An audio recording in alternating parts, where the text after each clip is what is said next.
Is there anything I can do for you two? I'm afraid that Wangsheng funeral parlor isn't in the best state to receive guests. We've come to see Zhongli. Could you please tell him we're here? Unfortunately, Zhongli isn't here at the moment. It seems he went to Northland Bank. Doesn't the Northland Bank belong to the Fatui? Last time we saw Zhongli was before we went to the Golden House. Do you think he doesn't know about the attack on Liyue? Visiting the Fatui at a time like this could only mean more trouble. We had better go and make sure that everything is okay.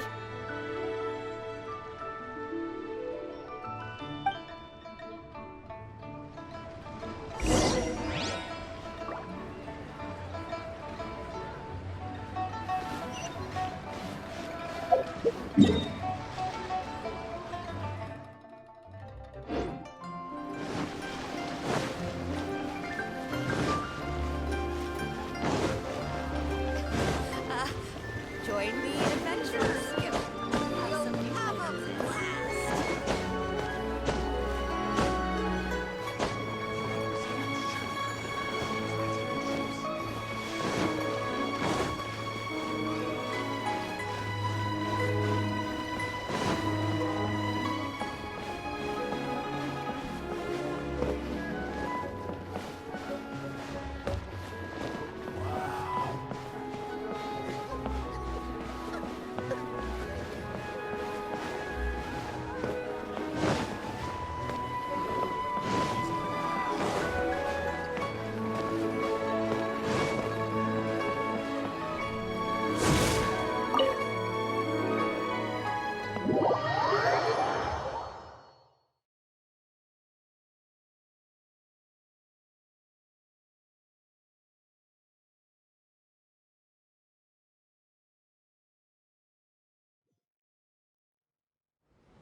You call this cooperation between Harbingers? Cooperation involves communication, you know. Don't take it to heart, child. Besides, aren't you happy that you got to skip the formalities? And oh, it seems that some of your friends have arrived. Hey, it's Zhongli and Child. And It's you two. I believe we've met once before. In the city of Bards, was it?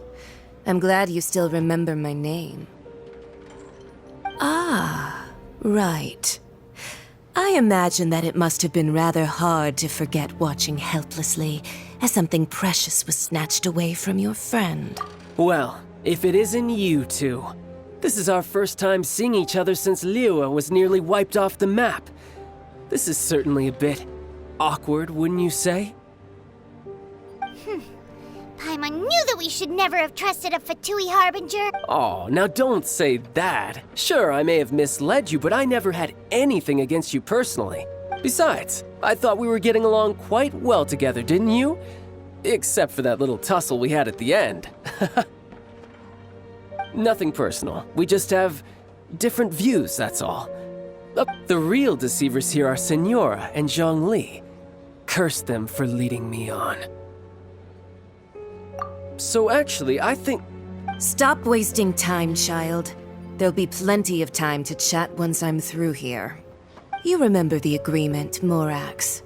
Now, if you would be so kind. The Gnosis, please. What in the world are you talking about? The contract is fulfilled. That which...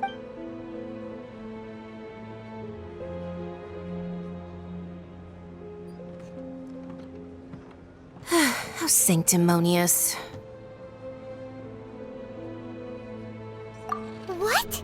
So you're the Lord of Chiao? No, wait. That's an exciting twist and all, but why give the Gnosis to the Fatui? I do not give it for free. I give it as agreed upon in the contract. For it is a matter solely between the Tsaritsa and... Yeah, you don't think you went a little bit too far with that whole fake death thing? Everyone was preparing the ceremony for you, and splat! This big dragon falls out of the sky, and all of Liyue goes into an uproar. Gathering all the forces that had been bubbling behind the scenes, and then stirring them together in a pot that was bound to boil over. That's what he wanted to see, am I right? Wait, what? Perhaps it's best that I explain. As you know, I've dwelt upon this world for more than 6,000 years. It is now 3,700 years ago that I founded Liyue together with the Adepti. Even boulders that can withstand whirlpools will erode with the passing of time. Until one drizzly day, as I was strolling along the harbor, I heard a merchant tell one of his workers, "You finished your duties. Go ahead and call it a day." I stood motionless among the crowds, asking myself, have I already finished my duties? Oh, Zhongli. But as I began to consider relinquishing my divine role, I soon discovered that many reasons still remained to not hastily depart.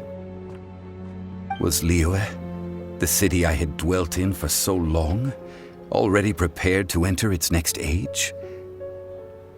So I feigned my own death, and gathered the cast of Child, the Adepti, and the Liyue Qixing to play their roles together on the stage that was Liyue. That's right, which is why I continued to safeguard the Gnosis until now. So you mean that if the chaos ever reached the point of no return, you would simply appear and use your divine powers to bring Liyue back under control? Of course, and it would have been all too easy for him too.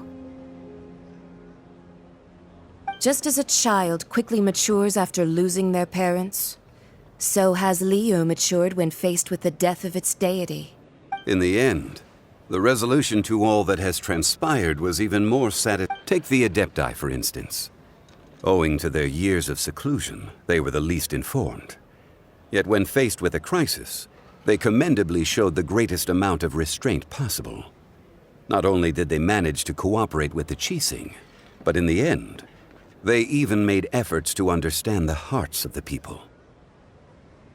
Credit is also due to Signora, the emissary dispatched by the Cryo-Archon to fulfill our contract. At my request, she kept everything she knew in strict confidence.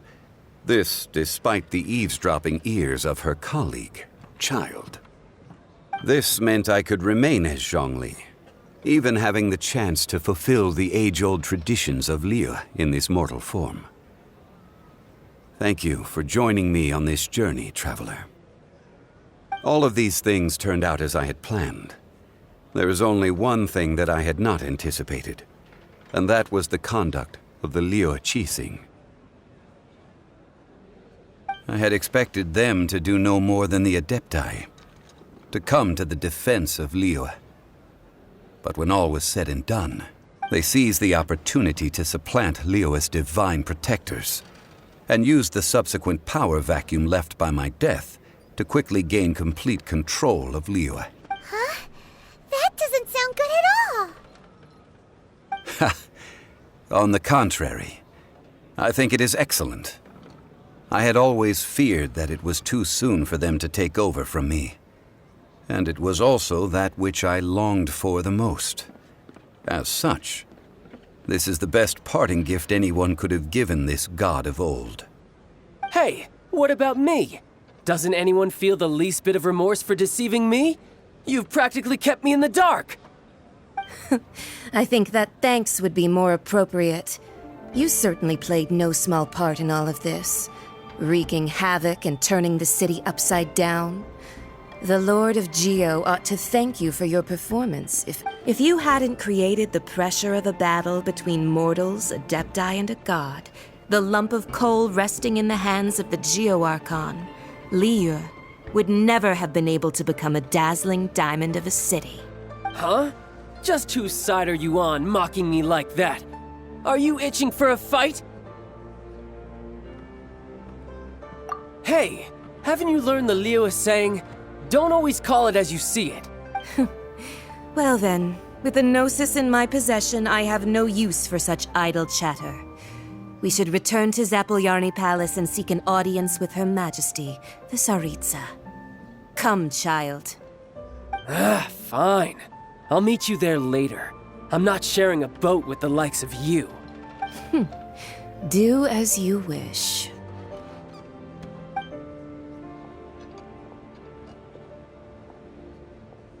Now then, is there anything else you wish to ask me? Right! As Zhongli always told us, a good trade is a fair trade. Paimon has no idea what could be a good trade for a Gnosis. Realistically speaking, there is no such thing. Huh? However, I am the god of contracts. For thousands of years, I have made countless contracts. If the deal was of no benefit, then I certainly would not be inclined to agree to it. My agreement with the Cryo-Archon will be the last of my contracts as the Geo-Archon. My contract to end all contracts. As for the bargaining chip that the Tsaritsa used to balance the scales, uncover that answer for your...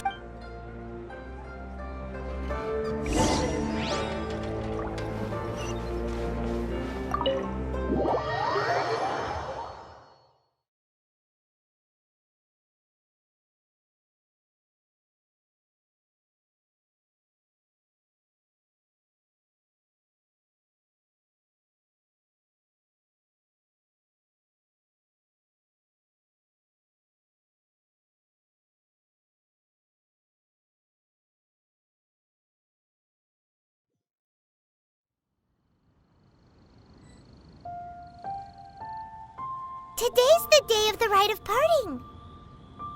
Although the star of the show is fake, we spent so much time trying to organize it, it would be a real shame not to go there now.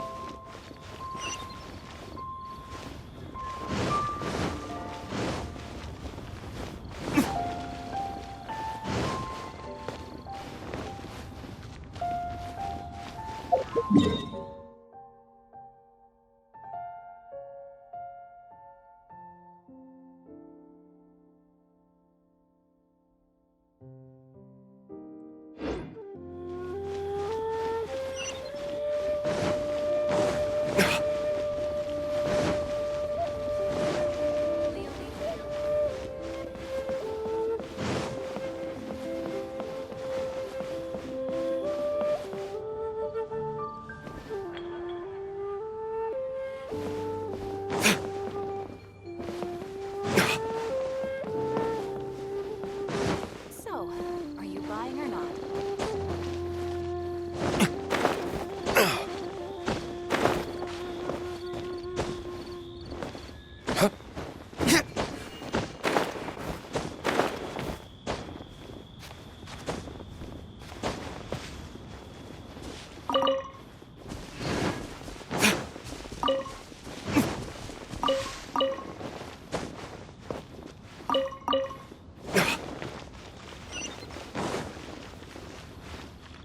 You know that god from the ocean couldn't have just shown up out of nowhere. I mean, it's been 2,000 years since Rex Lapis subdued it. Yes, and to think that this happened right on the heels of the incident with Rex Lapis, too. Say, do you think the person who assassinated our lord and released that evil god might have been one and the same? Now that you mention it, that's very possible. Yes, it's very possible indeed. I mean, it all fits together. That person must have colluded with the evil god to harm Rex Lapis. Oh, that wicked, black-hearted scoundrel. Still, what sort of supernatural prowess must this person possess to be able to do such things? I have never... Forget it. Guessing's no use to us. Look, the Millilith over there looks like he's about to make an announcement. Let's hear what the Ministry of Civil Affairs has to say first.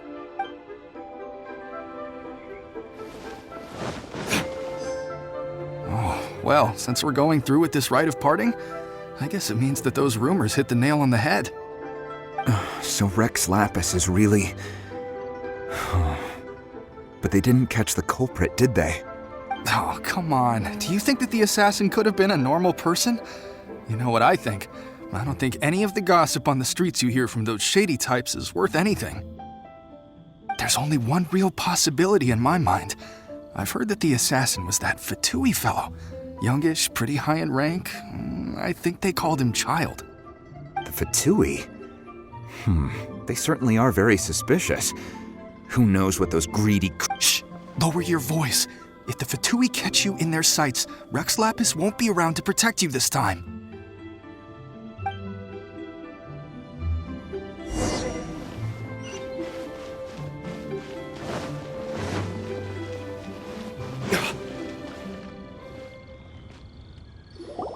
Hear ye all!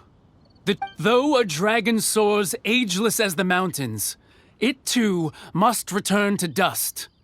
This is common knowledge.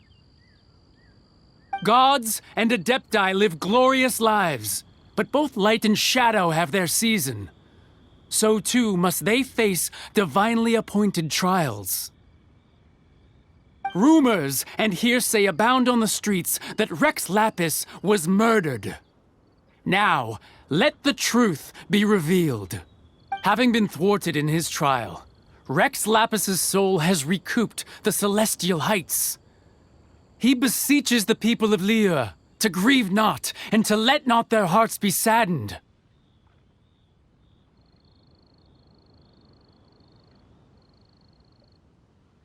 Nor are they to believe street-born rumors or indulge in baseless speculation.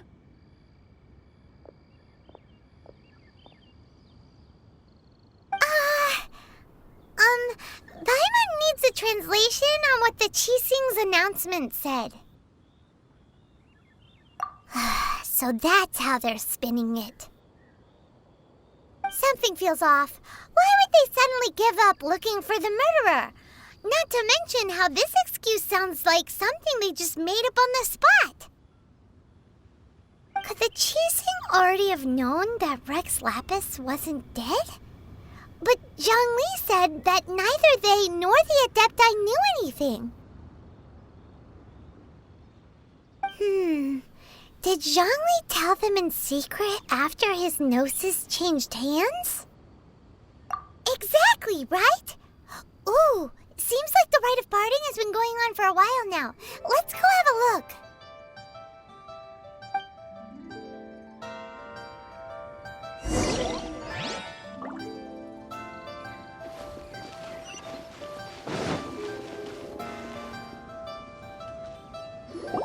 Look, it's Ningguang and Keqing. Are they saying something? Are their speeches over? As said previously, Rex Lapis's soul returning to the heavens is the end of the contract. And it is also the end of an era. 3,700 years of contracts burnt and reduced to ash. We, the people of Liyue, were indeed prosperous. But blinded by our prosperity, we forgot that time can be pitiless. The long, unending dream of our Archon walking among us.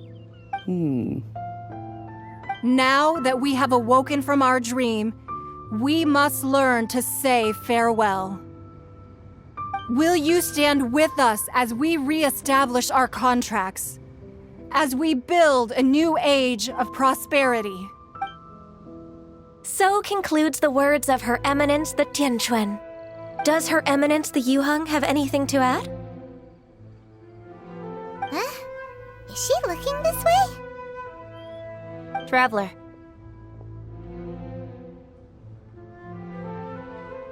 Yikes! She really is looking our way! Is that the traveler who they say defeated the ancient god? So young. The Liyue Qixing always repay their debts. And as you have heard, our eyes see far and our reach is long. Name your price. You deserve that much. Whoa!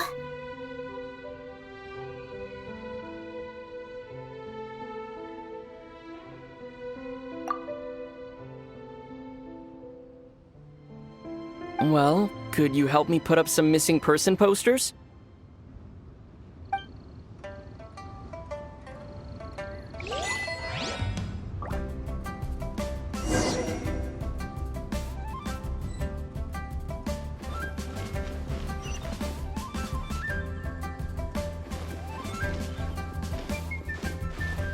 Roping you in was possibly the most masterful move we could have made. I believe that future generations will say so too when our deeds come up for their review.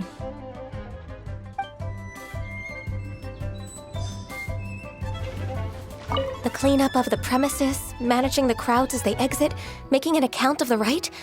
There's much that remains to be done. I didn't miss anything, did I?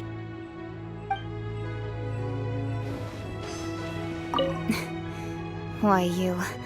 Were you just trying to look cool earlier, or are you really that selfless?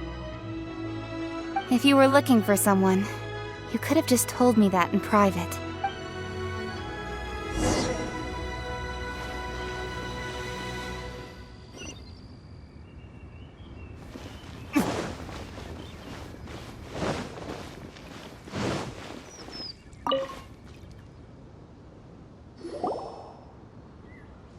Hey, Zhongli! Look at this!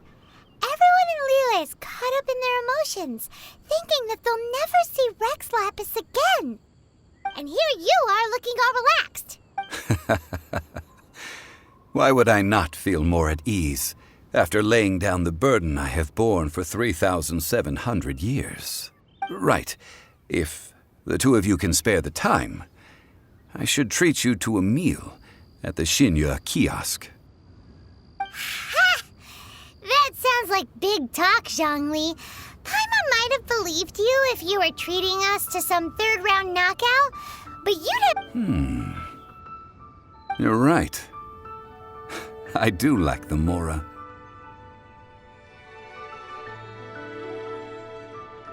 But why would Morax lack Mora? As the Rex Lapis Morax, I can easily create Mora. But since I have chosen to walk this earth as the mortal Zhongli, I should abide by the same rules that mortals do. When I was journeying with you, though I still had the Gnosis in hand, I knew that I must soon retire from my role as an Archon, so I had to rehearse a little for my new life. Oh, no wonder! Paimon gets it now. You didn't look at the price tags when we were spending because you've never had to. But since you weren't used to not being able to just make more Mora as and when you wanted to, you had to try becoming a parasite to society who lives off of other people's credit. Well, we were only spending Pt5 money. You don't have to say it like that. In the City of Commerce, we do not merely exchange money or goods. We also exchange knowledge, memories, and foresight, as well as positions, roles. The Archon Morax could never experience life as the true mortal Zhongli could, no matter how many times he descended to be with his people.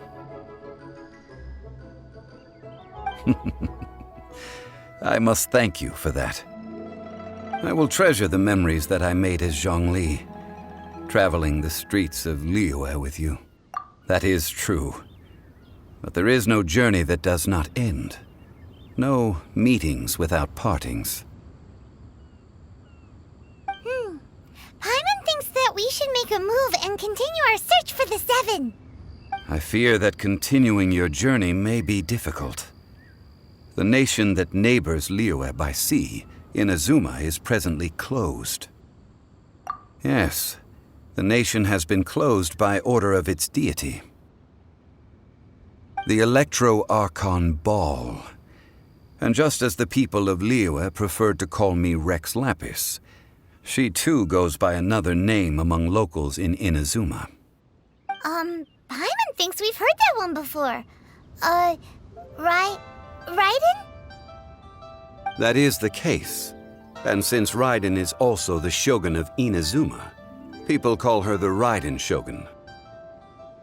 That said, though people at the wharf were saying that the situation in Inazuma is very tense, Paimon doesn't remember that always being the case. It wasn't that bad last year. Zhongli, since you're Rex Lapis, shouldn't you know something about what's happening there? Just how did Inazuma become a closed nation? It's because of visions.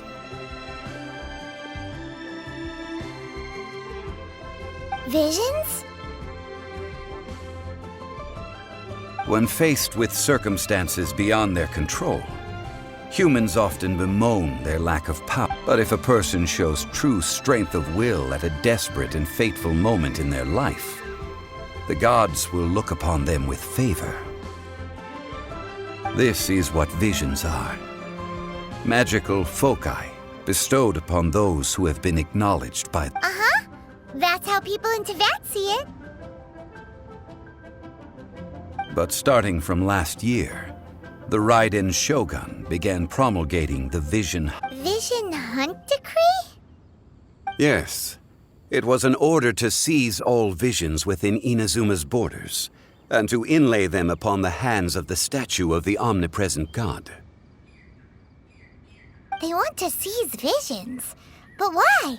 Aren't visions blessings from the gods? I should think that in the Raiden Shogun's eyes, it is precisely because they are divine blessings that they should be under the sole dominion of divinity. Whoa, that's how... The Animo Archon is the god of freedom, and the Geo Archon is the god of contracts. For her part, the fact that even I, the oldest of the seven, have now passed away, will only strengthen her resolve to pursue eternity. Knowing her, she must have again quoted that adage she is most fond of when proclaiming that decree to her people. 7 ideals for 7 gods. And of these, eternity is nearest unto the heavenly principles. All right then. Was there anything else you wish to know?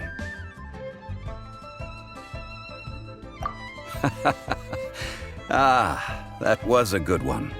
Failing a divine trial. How they came up with that excuse, I will never know.